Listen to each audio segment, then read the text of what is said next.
Everyone, and thank you for joining us on the show today. We've got some exciting news for you. The general availability, meaning go live for everyone for the new Yammer. We're going to talk about the new large gallery view, very large gallery view for Teams. And then we're going to maybe rename a title or two in SharePoint. Let's roll it. All right.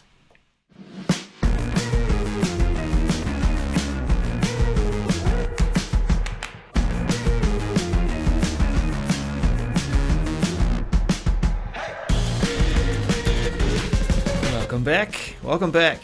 Thank you for that Hello, wonderful everyone. intro, Daniel. So exciting. It is. So many new things this week. and every week, it would seem. I didn't bother counting.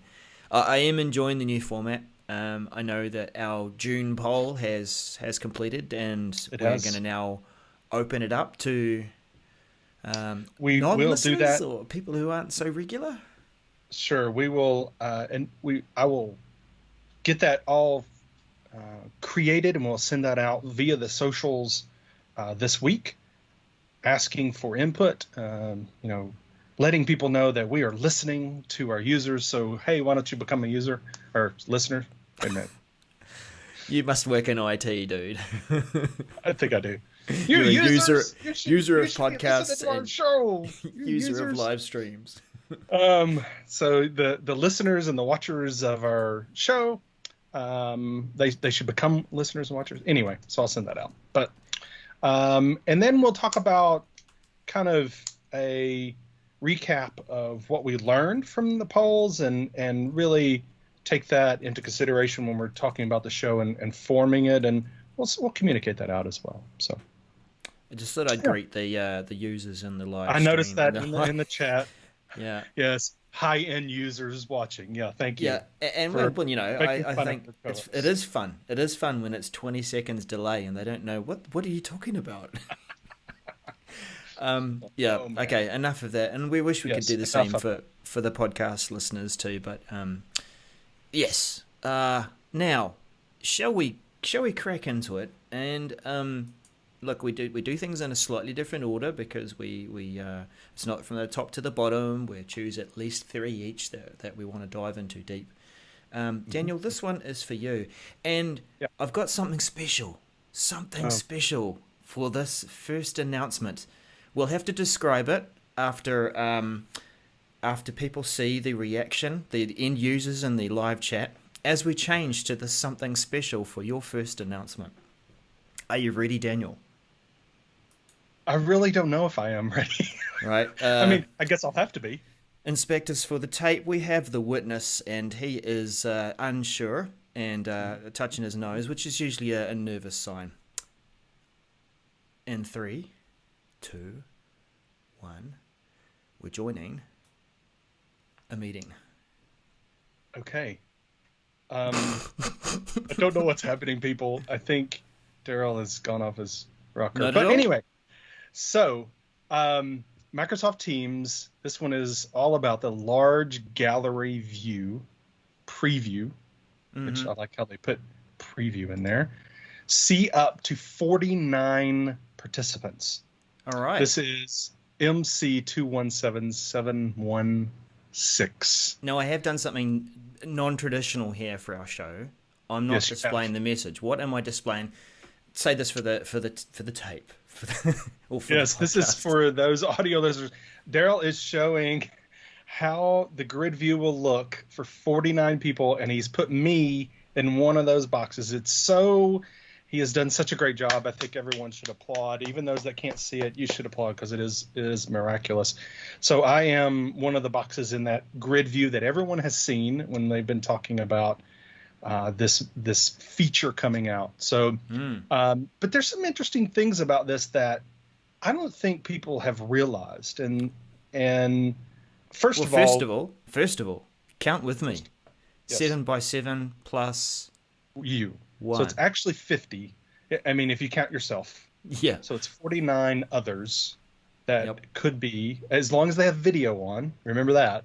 So it's not going to show a square, or actually a rectangle, of them for their initials. If they don't have video on, it won't show them. So it has to be 49 other people with video. Oh, and he's moving me around. Well, that's right, because you're an active speaker, but you might be changing. Right.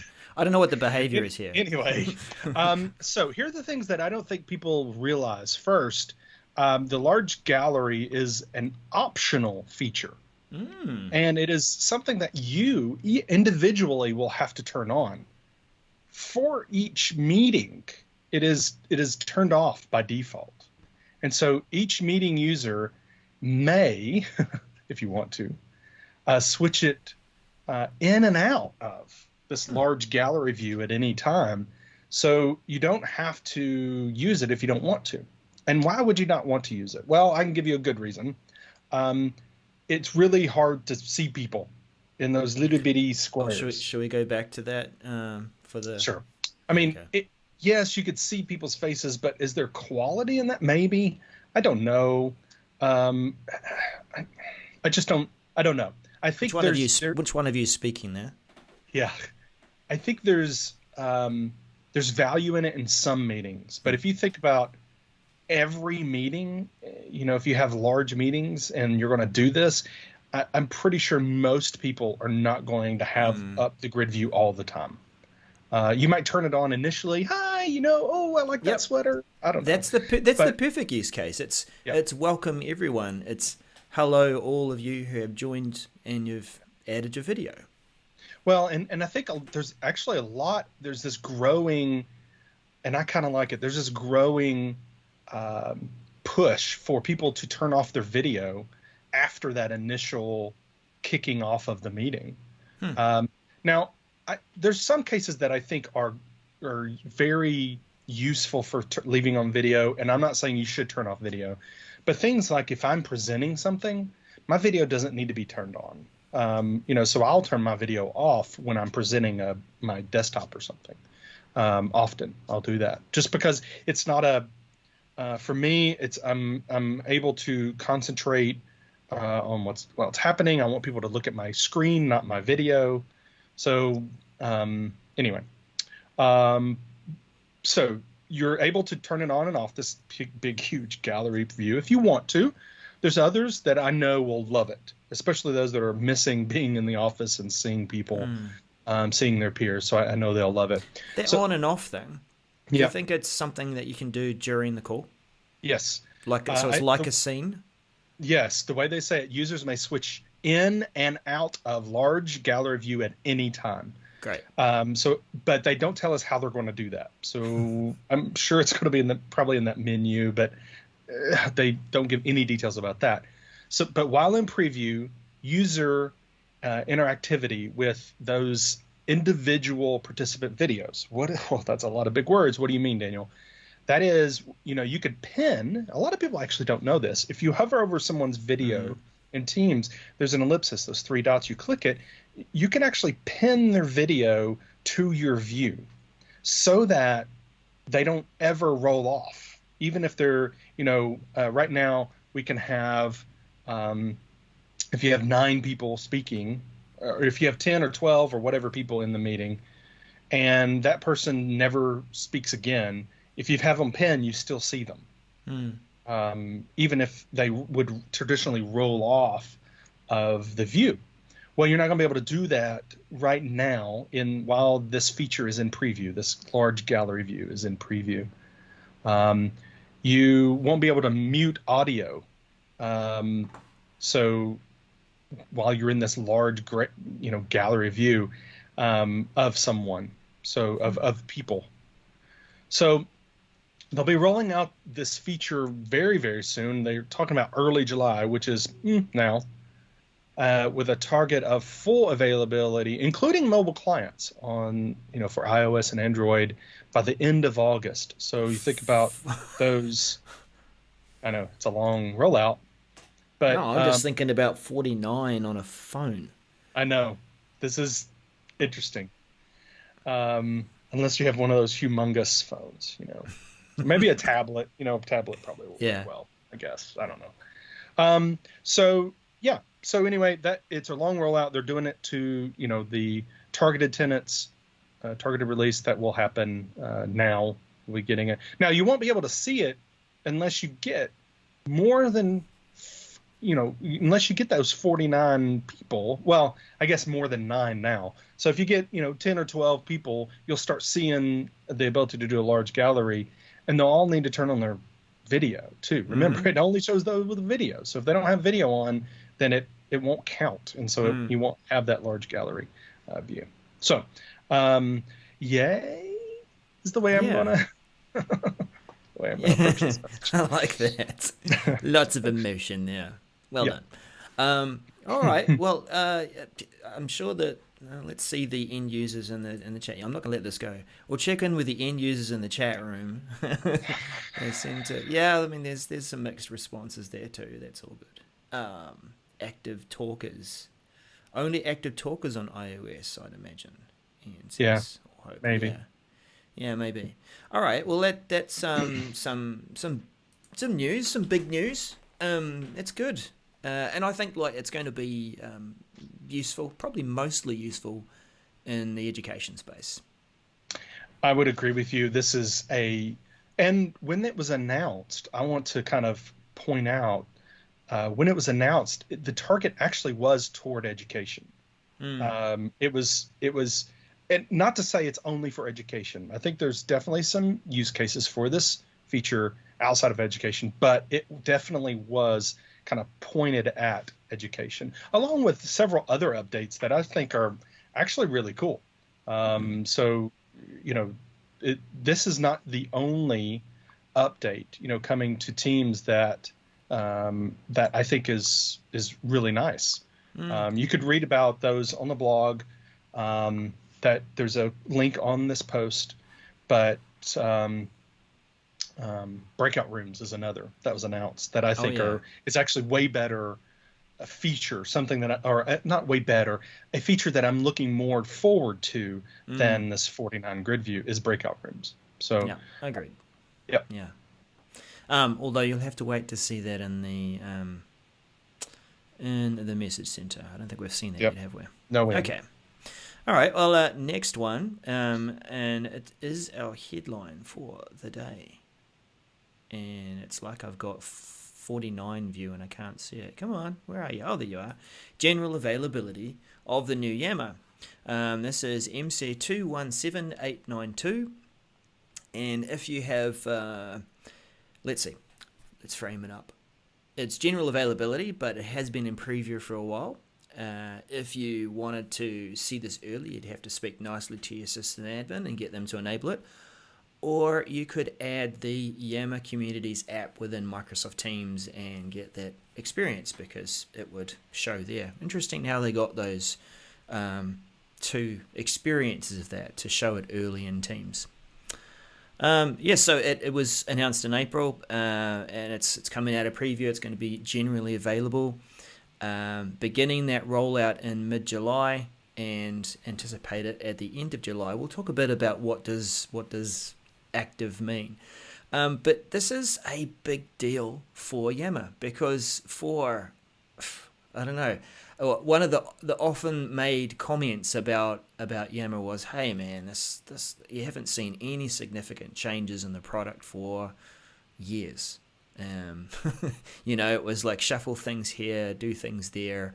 There was a lot of promises. Yeah, that's right. And finally, you could say year of Yammer, and definitely say that there has been a lot of changes. This is a big release. It is a release where Yammer is one of the first to use the Fluid framework to present and show a full user interface. It is rehashing the home feed and sort of trimming down what that's all about.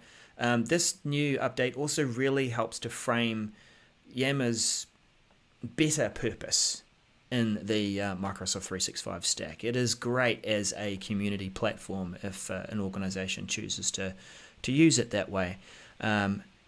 it can be collaborative and you can still do a bit of teamwork in there, but that's not what they're promoting with Yammer now. It's mostly about how do we bring people together, and certainly some new features that are coming out with this GA that help with that. Now in the message there is a list of things that we have seen in preview, the machine learning based home feed, so that's picking out items that are relevant to you, and it's using a new way of doing that. Yammer's always done that, but supposedly it does a better job. Of course, the new visual design and Fluent, and there are some new branding options. I quite like that you're able to drop a header image behind it. You're not stuck with choosing your color and choosing a couple of tattoo kind of designs. Actually, I admit we've actually used that for a few Yammer groups internally, and they display quite nicely in Teams because they get the message across and the banner fits that consistent branding. Pausing there, I was about to ask Daniel what his thoughts were before he took a sip of his tall glass of water. What have you just call me a tall glass of water? No, I said the tall glass of water. But I mean, oh, okay. You're not that tall. Sheesh. Oh, yeah. So he takes another sip. Ask your question, Darrell. I know. Before I hang up. Oh, okay. Well, we could ask the Yammer community. No. Of the few updates that are being released, what are some of the things that you think would be quite useful in this general availability release? Well, the new look definitely. Now it's not feature really, but it's something that I've been looking forward to, the redesign, to see how we had seen how it was going to look, and I liked it. Like, oh, that looks a lot better, I think.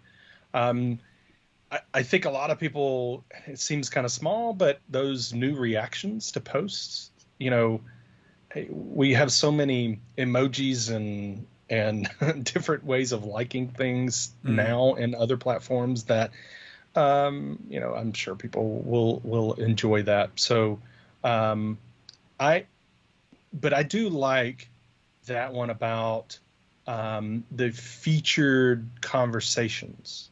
Being able to, any way we can reduce noise would be great. And if you need to be able to, having the ability to feature conversations rather than some chatter's fine, and that's great. It's just, I don't want my users to be overwhelmed when they're utilizing the platform. Wow, there's just so much here. I'm going to have to spend so much time keeping up with what's going on and seeing it. I just don't want that. So, yeah, fair comment. It's probably one of the features that you'd look at it and go, well, this has been in community platforms for some time, so well done Yammer for finally getting there and using it. But the impacts of, as you say, being able to pin a top conversation or two and saying, look, check this out, this is where all the action is happening, it's pretty important that you'll sort of dive in there and have your opinion. That can be used for a lot of things, getting feedback about things, a top question that might be helping with, the purpose of the community might be to support a cutover, there's all sorts of things. So yeah, look, without going too much more on that, they did release a few other features that we haven't seen in preview yet, along with GA. So a few things that will guide you along with this new experience of what it looks like, the explanation for why posts are appearing in your home feed, so that kind of pops up. You mentioned the reaction, so that is a new thing since preview, and featured conversations. Go ahead. I think just the last thing I mentioned, and Phil mentioned it in the chat room, and I agree with him, is that external networks got zero love from the update. And really, a lot of organizations, that's how they started using Yammer. I've seen it with my own two eyes, where organizations saw that external network as, oh, here's how I'm going to start using it, and then they did, and they really started, and it was kind of filled a need that nothing else filled within the Microsoft stack, and really that functionality got no love with this update. So it'll be interesting to see if it does in the future. Yeah, good comment.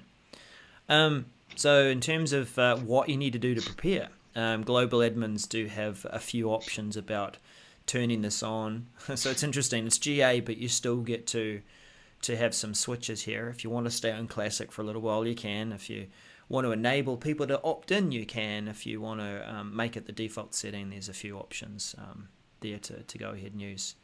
So brilliant. Well done, Yammer. And on to our next update, which is... So, yes, the next update is the rename title column in SharePoint lists and libraries. This is MC 217661. So we've actually, for many years and many versions of SharePoint, we've been able to rename the title column.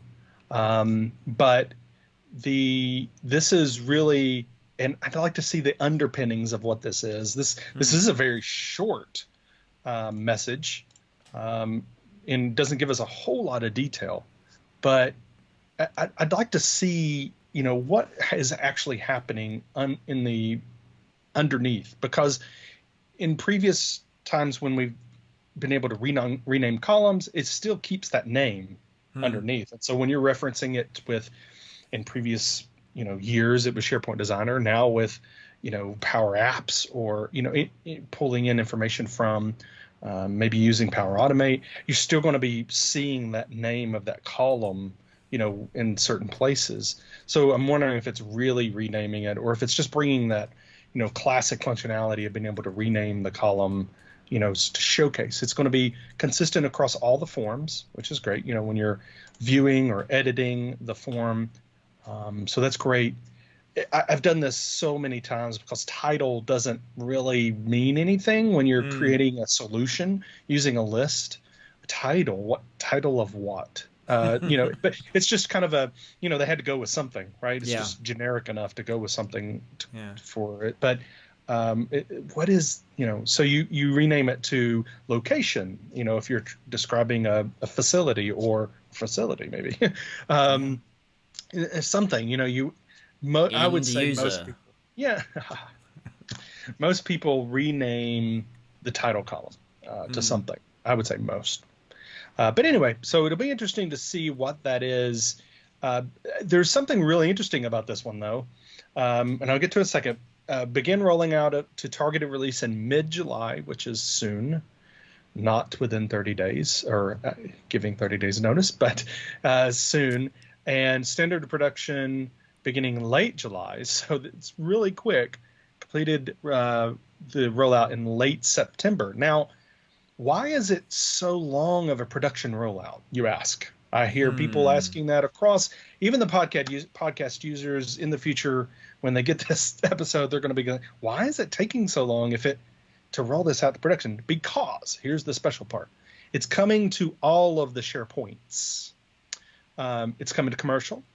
It's coming to education. It's coming to DoD. It's coming to Germany GCC, which is the Germany government cloud. It's coming to all GCC, all government cloud. So everybody, all the SharePoints are getting this feature.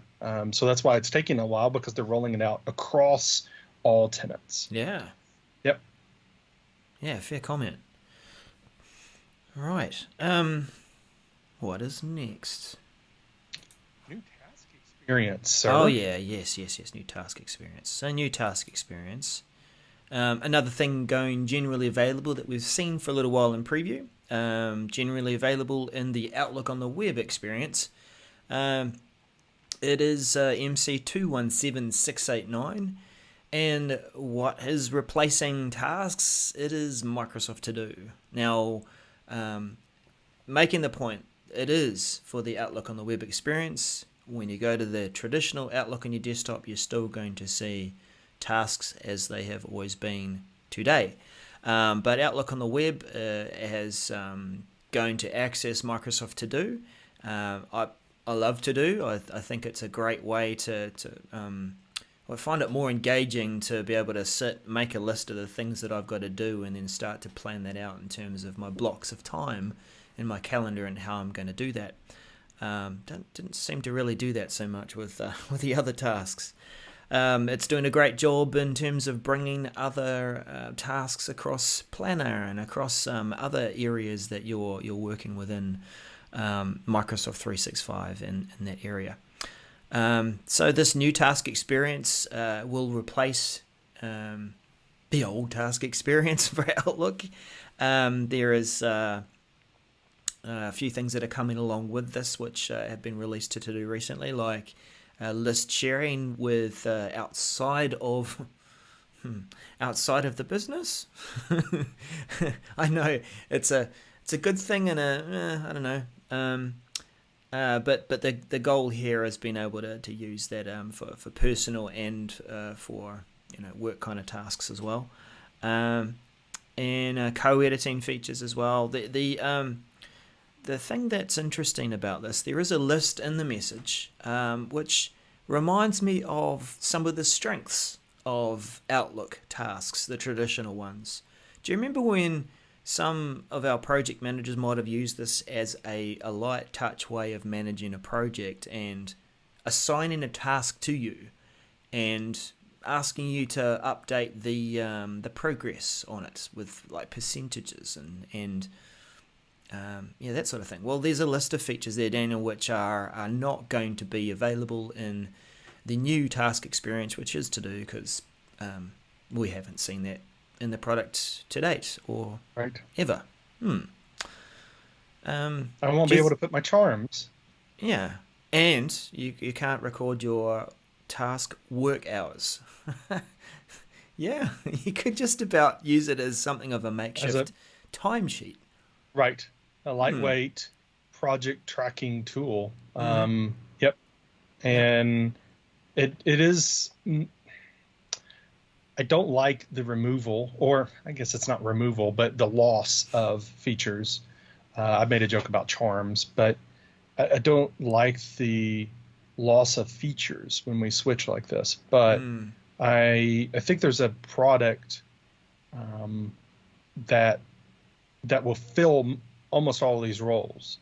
Some, it may be project, which Microsoft definitely would like for you to sign up for, Project Online. They would love for you to subscribe to that service. So, if you're wanting that experience, then Project Online is probably the better way to go anyway. Or Planner. Planner will fill that too, hey? To an extent. To an extent, but it doesn't have hours tracking. No. Like you were mentioning either. So, but anyway, for the most part, it does the job. Yep. Task assignment, priority levels, a bit of progress on that. Not percentage signs or percentage for task complete. But anyway, what do we need to do to prepare for this? Traditionally, there's nothing you need to do. It's just going to happen. You might want to update your training materials. Hats off to you if you have created training material that goes down to the level of Outlook on the web. Here's your task area. Well done. Wow. Not that area has changed much over the years. So, now's the time to update it and say start using to do. Interesting to comment is okay, so we're losing it within Outlook on the web. We've got the to do app. We're seeing it in other places. There's also the tasks new app that's coming to Microsoft Teams to bring together to do tasks, planner tasks, etc. So a hub for tasks. What about all these additional fields that are still going to be there in Outlook? What happens to Outlook desktop? We'll wait and see. Watch that space. We should keep ramping this up and along. One more for me here, and it's actually earlier in the week. It is automatically block guest access to new OneDrive and SharePoint files. Now, Daniel, which one should I choose? I know, I'm about to mention that. Thank you for interrupting me. Oh, sorry. Automatically block guest access to new OneDrive and SharePoint files until scans are complete. This is MC217583 and 584. So for some reason, they published two different versions of this. And when I say different, I only mean different because of that number. Everything else is exactly the same. So pick one. It's either 217584 or 583. Pick one. Oh, I like the 584 one because okay, it go just for it. feels more recent. Okay, sure. There's also a message called Transition to Power Platform Admin Center that we haven't covered. That was also published twice as well around the same time. Don't ask me why. Anyway, so back to this one. This is all about DLP, so data loss prevention. And those that are in the SharePoint and OneDrive world know that DLP policies don't automatically go into force, meaning you got to think about a document. I upload a document into SharePoint. What happens? Eventually, at some point, it gets indexed by search, right? Eventually. Yep. It doesn't happen immediately. Sometimes it's 5 minutes. Sometimes it's depending on if I just created the library, it could take longer. So it indexes the content. And then if I have a DLP policy, it then has to run and check that content to see, okay, does it meet any of my requirements to run this policy against it? So there could be in the grand scheme of thing, well, not in the grand scheme, but if you're thinking about security and making sure that content is not shared with the wrong people, there could be a long time between when you upload the document and when the DLP is enforced. So what this is doing is, and it's available, and it says they're going to start the rollout at the end of June, which the feature was announced June 29th. So yeah, I guess the 30th is when they're going to, I don't know. Anyway, so they expect to be done with the rollout mid-July. But what this is going to do is you can enable this. Now you do have to enable it. It's a tenant property using PowerShell to be able to turn it on, but it will mark new files as sensitive by default. Okay. So that basically guest users won't be able to view files until the file's been indexed and the policy job is run to make sure that it doesn't meet any of the DLP policies. So it'll mark it as that by default, which is great. I'm loving this. This is a great feature. I know there's probably some in our chat that loving this as well. So it is this sensitive by default, I think, is actually best for every organization. Not best for every organization, but this is just for guests. This announcement is just for guests. But I can see this being, functionality that would be great for all users within some organizations to say, hey, I don't know what this document is from the system provider. I don't know what this is, so let's mark it sensitive until we figure out if it's not. But anyway. So I'm thinking, and maybe it's already suggested in the wording of the message and additional documents, and we've certainly got some experts in the room that can tell us about that. The chat room, not here. I know, but what I mean. Okay, it makes sense. Like we're in a project. I am on a team. I've got guests in my team with external guests. I drop in a document and I haven't checked it thoroughly enough, and DLP says, "Oi, hang on, there's something sensitive in there." We'll make it sensitive to start with, but now that I've scanned it, no, we're not making this available for external guests. Go away and figure that out again. Give a sanitized version. What about when a guest drops a document in? And does that mean that they can't access their own document that they've contributed to the team? I do not see that specifically called out. I'm going to put on my rational guessing hat. And now we know that rational Here you go. Use that one. may not be the best thing to use, but I'm going to put on my rational thinking hat. And I'm going to say, yeah, that's exactly what that means. If you turn this policy on, remember, you're going to have to turn it on. It's not on by default. But if you turn this on, if guests add documents, then I would say most certainly other guests won't be able to access it. Will they be able to access their own content? I don't know. I don't know the answer to that one. But I would say, especially other guests, most certainly won't be able to access it. Right. Yeah, it's an interesting thing to think through. Something sensitive in the guests document that is picked up by the DLP scan. Yeah. And well, yeah. If that is the case, I mean, if once it's picked up by the scan and so, oh, that is sensitive, it marks it, then it may be that guest who uploaded it won't get access to it. Possibly. I mean, you think about it, I'm a guest, I'm uploading a document to someone else's system. It's no longer my document. That's where I'm thinking that it is. Yeah.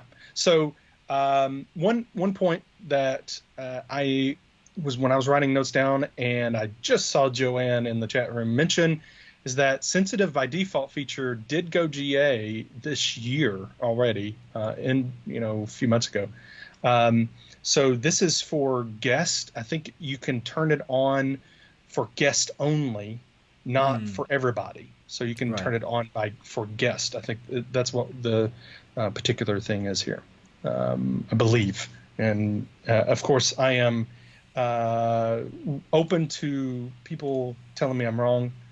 It happens all the time, but I think that's what this is all about. Is really about guests specifically. So you can turn it on for them and not everyone else. All right. Yeah. And so in that scenario, a guest could contribute a document, and it wouldn't be accessible to other guests, but it would be to the team hosting the Microsoft team. All right. Cool.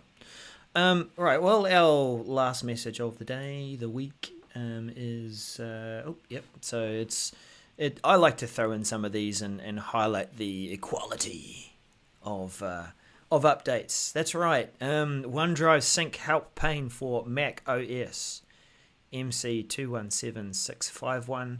Here's one for you, Mac users. You'll have a help pane for OneDrive Sync. Now, it doesn't seem like a big deal, but some of these things we do tend to take for granted that, it's there, it's a feature that we as Windows people can see when we start uploading documents, and we might want to get some support and help. But yeah, there it is. It's going to be available to Mac users beginning to roll it in early July, expected to be completed mid-July. Interesting thing, like their description is that it provides static links to help for OneDrive and off to things that are based in support.office.com. My question would be, is this going to be system sensitive? Does it know that it's on the Mac, and then it's going to serve up Mac help articles to begin with? I know there are some support articles that's at support.office.com, that they have the three kind of options in terms of desktop, iOS, and I think sometimes even Surface. So is this going to be a context-sensitive thing where I know I'm on a Mac, I'm requesting help, here you go, here's the Mac help? Wouldn't that be wonderful? Maybe, yeah. Now, tenant admins, if you want to disable help... Which I don't know why you would, but okay. Yeah, well, look, there's some of this help has... the new spam is what I'm calling it. Hey, how did we do? Can you give us some feedback on this article? Hey, how did we do? What do you think of this feature? Hey, by the way, can you give us some feedback on this? No. So maybe if you're that... Excuse me, Darrell, could you give me some feedback on how I interrupted you just now? Thank you. Well, I could. Maybe I'll make it July poll. Let me whip up a Microsoft form for that. It's there as an option if you want to turn it off, and channel people through to getting help from an authoritative source that might be your own support desk running on another product. Mm-hmm. Good-o. Yep. Just a short one, but it's, again, good to see something coming out to macOS that has been available for Windows. And watch the show. I know. Thank you. Thank you, everyone, for joining. Yeah, thank you all you. I'll say it one more time. End users in the chat. Oh my gosh. I know. But that's good week, and we'll see what this week brings. Number of things. Daniel has also been doing I guess a little more follow up afterwards, sometimes with articles. Tell us a bit about what's happening there with some of the updates. I just wanted to kind of give some updates because, and especially the last couple of weeks, there's been some big changes to features that were announced and trumpeted, and we even talked about them on the show. And then they come in and change them, not only rollout dates, but also pulling them back altogether and saying, we don't know if we're going to release this again. So I just trying to highlight and bring some awareness to those announcements. So if there's more that happen, then I'm not going to do it like every week. If there's not going to have, I'm just posting blog posts. So watch it at danielglenn.com, or maybe what you should actually do is go to regarding365.com and subscribe, and so you get all of those announcements that you on the website, and I'll be posting them up there as well. Yep. Brilliant. All right. Well, thanks again, everyone, and we'll see you again next week. Tuning out last again for our 7x7. Bye for now. Bye.